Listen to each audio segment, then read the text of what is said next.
심지어는 뭐 친길을 넘어서 극길이다 뭐 이런 얘기까지 나왔을 정도로 책임당원도 아닌 분이 최고위원 후보들 인터뷰를 하고 뭐 이런 일들이 있었어요. 술자리에서 술 먹으면서 막 대통령 나쁜 놈이고 이건 다 부정선거였고 윤석열 대통령 너무 억울하고 이렇게 술자리 푸념을 하는 것은 가능하겠지만 일반 국민들의 상식에 기초해서 이게 받아들여질 수 있는 게 아니에요. 유튜브 세상이 오면서 저런 분들이 이제 득세를 하는구나라는 생각이 들기는 하는데 진실이 아닌 것에 기초한 주장들이 과연 어디까지 갈까 이런 것들은 좀 우리가 지켜봐야 될 것 같아요.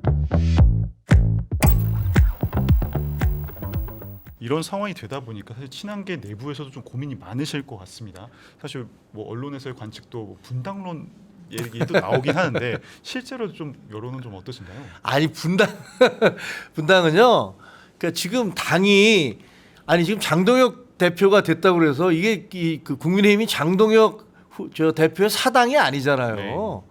그 이분이 뭐 영원히 계속 이 당을 갖고 가는 것도 아니지 않습니까? 권력이 있다는 건 그냥 어떻게 보면 18만 명의 지지를 얻어서 한 80만 명 되는 당원 중에서 18만 명의 표로 지금 당 대표가 되신 거잖아요. 네. 그러니까 지금 장동혁 대표가 후보가 대표가 됐다고 해서 뭐 당을 빠져나와야 된다라고 얘기하는 거는 너무 그 섣부른 얘기고 아니 이게 이 당이 역사가 쭉 있는 당인데 이게 무슨 한 사람 당입니까? 네. 장동혁 당 아니잖아요. 그러니까 그런 주장은 그 자체가 별로 의미는 없다라고 생각합니다. 제가 보기에 네. 분당론에 관련돼서는 변수가 두 가지가 있는 것 같아요. 네. 첫 번째는 장동혁 대표가 어제 일성으로 사실은 속가내기를 하겠다는 거잖아요. 네. 예, 인적 청산을 좀 하겠다라는 내용.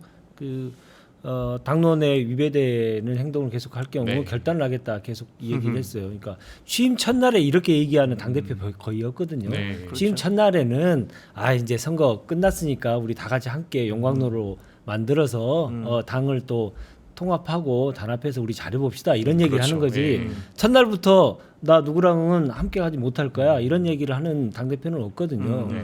그런데 그걸 분명하게 했어요. 그러면 자기 지지자들에게 그걸 보여줘야 돼요. 그렇지 않으면 자기가 당대표 된 이유를 설명을 네. 못하는 거거든요. 그래서 뭔가에 속아내기는 할 텐데 그게 국지전이냐 전면전이냐에 따라서 분당에는 좀 달라질 것이다 저는 네. 생각을 하고요. 네. 두 번째로는 이제 이건 장 대표 입장에서 생각이고 네.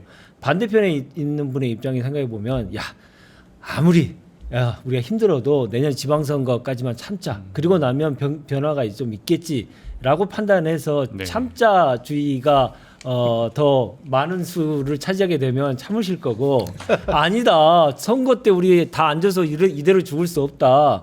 이렇게 얘기하시면 나가실 가능성도 있고요. 네. 예, 그래서 관전 포인트는 장동혁 후보에게도 있고 반대편에 있는 분들에게도 키가 있다. 저는 그렇게 생각합니다. 민주당에서 이제 박지원 의원이 어제 좀 페이스북에 글을 올리셨어요. 전환계 공천 확정이고 한동훈은 또 탈락한 거라며 분당의 길로 들어섰다 이런 글을 쓰셨는데 민주당에서 좀 물론 한 분의 의견이시긴 합니다만 국민의힘의 분당을 좀 원하는 여론도 있을까요? 제가 방송국에서 가끔가다 이제 그 박지원 의원님을 마주치는데 저 볼 때마다 빨리 분당해. 분당하고 계시고 형님 왜 그러십니까?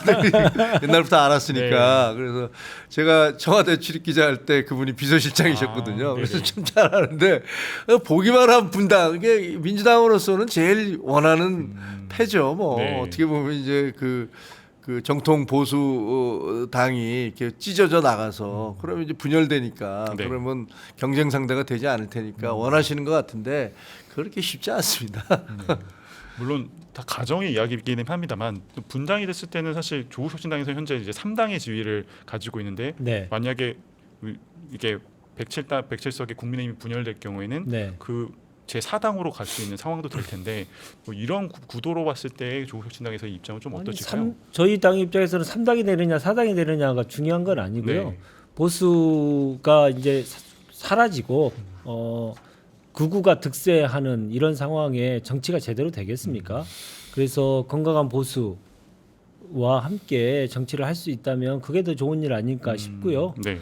근데 분당을 하려면 여러 가지가 있어야죠. 첫 번째 지도자가 있어야 되고 일단 돈이 좀 있어야 되고요. 네. 그리고 깡이 좀 있어야 됩니다. 네. 내가 어떤 상황에서는 버텨내겠다. 네. 교섭단체가 혹시 안 된다 하더라도 비교섭단체를 하더라도 내가 끝까지 내가 가고자 하는 길 아까 처음 말씀드렸던 나의 철학에 맞는 정치를 네. 하겠다.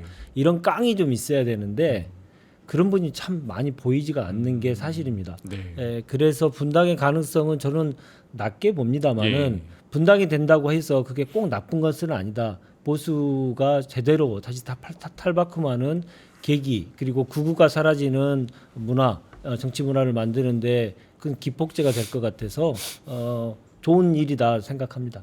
다 분당을 원하는 것 같아. 다른 당들은 모든 당 결이 다르잖아요. 국민의힘 내부만 제외하고는 어떻게 보면 좀 여러 의견들이 나오고 아니, 있습니다. 예. 김종혁 전 최고위원께서 더 각광을 받을 수 있는 계기가 될 수 있다고 저는 생각해요. 제 개인적인 각광 이런 건 중요한 게 아니고요. 우리 보수가 건강한 보수로 거듭나서 그래서 저는 뭐 우리 보수가 대한민국의 그동안의 주류 세력이었다고 생각을 해요. 근데 요즘은 많이 바뀌었더라고요. 네. 네. 그래서 다시 뭐랄까 미래에 대해서 책임지는 건강한 정당이 되기를 바라는 거죠. 그러니까 뭐 그 과정이 굉장히 지난하구나라는 생각은 듭니다.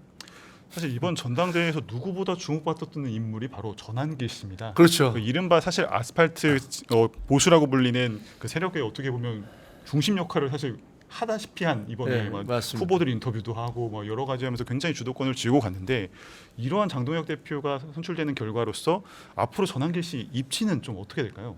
심지어는 뭐 친길을 넘어서 극길이다 뭐 이런 얘기까지 나왔을 정도로 그 어떻게 보면 책임 당원도 아닌 분이 다 불러다가 후보들을 인터뷰를 하고 최고위원 후보들을 인터뷰를 하고 뭐 이런 일들이 있었어요. 사실은 정상적인 정당에서 보여지기 어려운 그런 모습입니다. 그리고 건강하지도 않고요.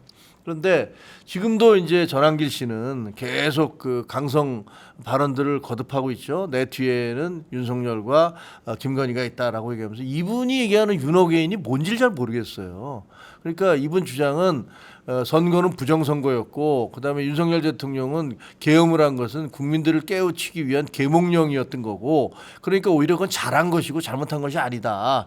그리고 지금 현재 그 국민 선거로 뽑힌 이재명 대통령은 대통령 자격이 없는 것이고 뭐 이런 주장을 하는 네. 거잖아요. 근데 이게 현실적으로 일반 국민들에게 전혀 먹혀 들어가고 있지가 않잖아요. 그 극우 그런 지지자들끼리 그런 예를 들면 자기 만족들 술자리에서 술 먹으면서 막 대통령 나쁜 놈이고 뭐 누구는 뭐 이건 다 부정선거였고 뭐 우리 윤석열 대통령 너무 억울하고 이렇게 술자리 푸념을 하는 것은 가능하겠지만 이것을 일반적으로 그리고 어떤 법상으로 혹은 국제법상이든 국내법상이든 따질 것 없이 그리고 일반 국민들의 상식에 기초해서 이게 받아들여질 수 있는 게 아니에요. 그래서 전한길 씨의 주장이 이게 어떻게 보면 이제 미디어 시대가 열리고 그다음에 유튜브 세상이 오면서 저런 분들이 이제 득세를 하는구나라는 생각이 들기는 하는데 그게 어디까지 갈까?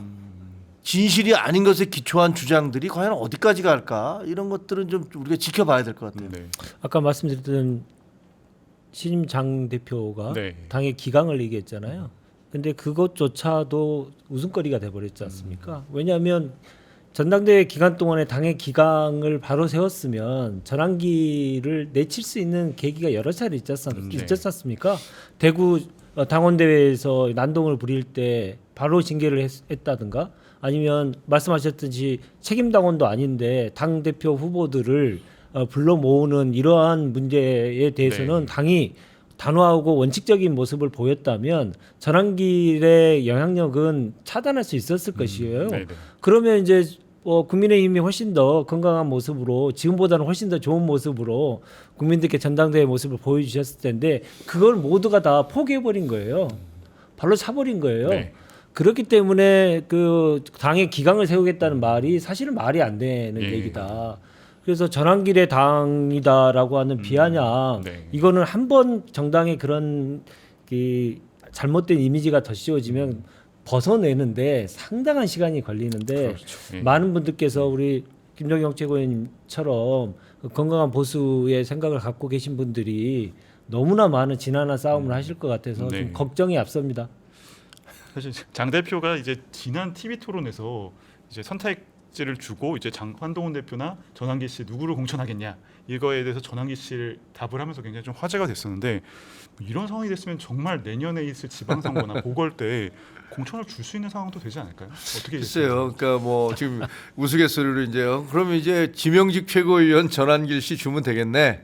이런 얘기하고 나중에 지방선거 나갈 때 전환길 씨 공천하면 되겠네. 뭐 이런 말들을 하고 있습니다. 근데 장동혁 대표 그때 당시 후보였지만 뭐 한동훈 대신에 전환기를 공천하겠다라는 것은 진짜 인간적인 면으로 보나 정치적인 그 정치 윤리나 정치 논리나 정치 문법으로 볼 때 모든 게 다 말이 안 되는 소리였죠. 유일하게 한 가지 그냥 극우 성향의 당원들에게 그 기분을 좋게 해주는 네. 그리고 이 모든 것들은 대통령 잘못한 거로 하나도 없고 그 비상계엄은 한동훈이 하고 민주당 때문에 한 거고 그다음에 우리 대통령이 뭘 잘못했어 뭐 이렇게 주장하시는 분들을 그 감정을 만족시켜 주는 데는 도움이 됐는지 모르지만 객관적으로 살펴보면 제가 보기에는 말이 안 된다고 생각을 해요. 근데 모르겠습니다. 진짜로 만약에 뭐 전환기 씨에게 특정의 당적을 주거나 아니면 다음 선거에서 뭐 이분을 공천하려고 하는 움직임이 있다면 글쎄 그때도 당원들이 그걸 받아들이고 국민들 혹은 여론이 그걸 용납할 수 있을까? 저는 그러지 않을 거라고 봅니다. 공천을 주면 뭐 합니까? 떨어질 텐데. 예, 국민들이 그 밥그릇 싸움 한다고 해서 네. 밥 주는 거 아니지 않습니까? 예, 공천은 하게 되면 국힘이 오히려 더 큰 봉변을 당할 가능성이 매우 크기 때문에 네. 이성적인 판단을 할 거라고 예상을 합니다만은 그동안 워낙 비이성적인 이 행동들이 너무 많이 있었기 때문에 이것도 네. 배제하기 어렵지 않나라는 생각이 듭니다. 다음은 이제 사실 이번에 패배한 이 김문수 전 장관의 다음 정치 행보 어떻게 될지도 좀 관심인데 뭐 이대로 이제 정치 행명이 좀 이어질 수 있을지 이런 관측들도 나오는데 어떻게 좀 보세요? 일단은 굉장히 어려운 상황이에요. 왜냐하면 저 지지하는 그 현역들이 없잖아요. 네. 그 김재원 후보, 자기와 가까운 김재원 후보가 최고위원이 되긴 했지만 김재원 최고도 네 번째죠 벌써 네. 선거에 나왔던 게. 근데 그분도 그 당과 당에 있는 일반 의원들과 이렇게 사이가 썩 좋은 편은 아닌 걸로 알고 있고 또 친윤들과는 굉장히 적대적인 걸로 알고 있습니다. 그래서 그럼 김문수 후보가 굉장히 고립무원의 상황에 처할 가능성이 있다. 그리고 저는 깜짝 놀란 게 패배하고 난 다음에 그 말씀을 할 때 뭐라고 그랬냐면 나한테 무거운 짐을 안 지게 해줘서 당원들이 고맙다. 이런 얘기를 하셨어요. 근데 그건 굉장히 이해하기 어렵더라고요. 그러니까 나를 뽑아주면 나에게 짐을 지우는 거니까 오히려 내가 좀 부담스러울 텐데 나를 떨어뜨려줘서 짐을 덜어줘서 고맙다라는 식으로 들리잖아요. 네. 이게 뭐지? 정치인이 저런 얘기를 하면 어떡하지? 근데 진짜로 이제는 정치를 그만하시려고 하나? 그래서 이제 제일 좋은 거야. 짐을 다 내려놓고 은퇴를 하면 정치적인 부담으로부터는 벗어나는 거지만 네. 정치인이 어떻게 그렇게 살 수가 있어요. 근데 그래서 말씀하는 거 보면 크게 어떤 욕심을 내거나 그 다음을 도모할 생각은 별로 없으신 거 아닌가라는 생각이 들더라고요. 선택지가 하나밖에 없지 않습니까? 예. 예. 계속 할 거냐 말 거냐인데 계속 할 거냐 말 거냐도 결국은 선택지가 아닌 경우가 많지 않습니다. 왜냐하면 네. 전당대회라는 전당대회를 통해서 표로 이제 결정이 돼버렸고 나이를 생각해서도 그렇고요. 본인이 그 전당대회 기간 동안에 지더라도 명분 있게 뭔가에 대한 분명한 메시지를 남기고 지는 것도 아니고 그냥 1위 후보였다가 그냥 역전돼가지고 지는 형태가 돼버렸지 않습니까? 정치인으로서는 최악의 패배를 한 것이죠. 예. 그래서 앞날은 사실은 어둡고 더 이상의 선택지가 없을 것이라는 생각합니다. 앞으로 이제 여야가 어떻게 좀 협치를 할지도 굉장히 관심사인데 사실 이제 장동혁 대표, 정청래 대표 굉장히 강대강의 구도가 펼쳐지게 됐습니다. 네. 민주당도 이제 제1야당이 극우에 점령됐다 이런 반응인데 네. 수석 대변인은 앞으로 여야 관계 좀 어떻게 전망하시나요? 어려워질 거라고 생각합니다. 예, 어려워질 거라고 생각하는데 다만 윤석열 정부와 달리 이재명 정부는 꼭 하고 싶은 일들이 있습니다. 네. 꼭 해야 할 일들이 있습니다. 그러려면 국회에서 뭐 다수를 차지하고 있지만 입법을 통해서 뭔가를 해결을 해야 되지 않습니까? 그러려면 야당과 계속 협의하고 협상하고 조금 순조롭게 가기 위한 노력은 반드시 있을 것이라 생각이 들고요. 그래서 그 윤석열 정부에서는 국회를 통하지 않고 다 시행령으로 해가지고 되게 문제가 많이 있었는데 네. 그런 방식으로는 절대 하지 않을 것이기 때문에 지금 봐서는 상당히 좀 어려워질 측면이 있겠죠. 근데 국정감사가 좀 지나고 나서 한 11월 정도가 되면 네. 여의 정치가 좀 살아나기를 정말 간절히 고대하고 있습니다. 네.